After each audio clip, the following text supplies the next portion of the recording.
نشریات براگوی شهر کیف پایتخت اوکراین کتاب اشعار شاعر توجک بختیار امینی را با نام в каждой точке многоточие هر نقطه سه نقطه های دارد از چاپ برآورد. در این باره خود بختیار امینی در فیسبوک خبر داد و گفت این کتاب را به روح عمکش بهمنیار میبخشد. بهمنیار ادیب معروف توجک ماه نوامبر سال 2020 در سن 66 از عالم چشم پوشید. در کتاب هر نقطه سه نقطه های دارد شعرهای در ژانر هایکو نوشته بختیار امینی گردآوری شدند. هایکو یک نوع شعر ژاپنی است که همگی از سه مصرع عبارت است و از مؤلف تقاضا میکند که در این قالب تنگ و محدود که هر کلمه بلکه حتی هر حرف به حساب است همه فکر خود را بیان کند.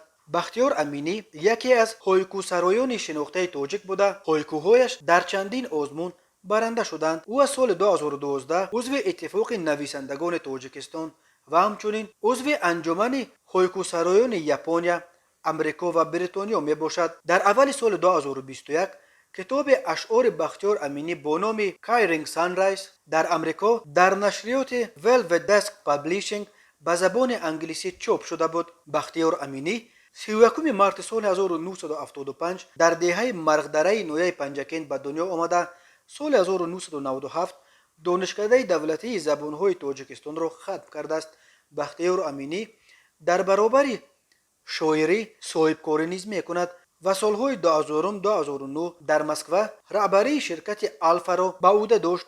او بعد بازگشت به تاجیکستان سالهای 2009-2012 رهبری شرکت سولار و سپس چاپخانه مطبوعات پرس را بر دوش داشت. شاعر در دوشنبه همچنین طربخانه شکرانه را تأسیس داده بود که به یک مکان عمده تجمع اهل ادب تبدیل یافته بود.